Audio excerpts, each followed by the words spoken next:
Ever felt trapped in survival mode when you just want to build something epic, or stuck in creative when you crave a challenge? Today, I'm going to show you exactly how to switch between game modes in Minecraft Bedrock Edition, giving you the freedom to play your way. First, let's explore the in-game settings. Pause your game and navigate to the settings menu. It looks like a gear icon.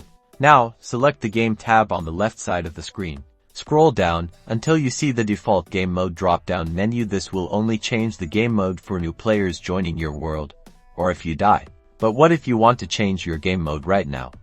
That's where commands come in first. Make sure cheats are enabled for your world. If they aren't, you won't be able to use commands. Open the chat by pressing the chat button on your screen, then type the command to switch game modes. You can switch to creative for unlimited building, survival for a challenging experience, adventure for pre-built maps, or spectator to fly around unseen. Just remember, each game mode offers a totally unique way to play. And that's all there is to it. Now you can easily switch between game modes in Minecraft Bedrock and experience everything the game has to offer. Happy crafting!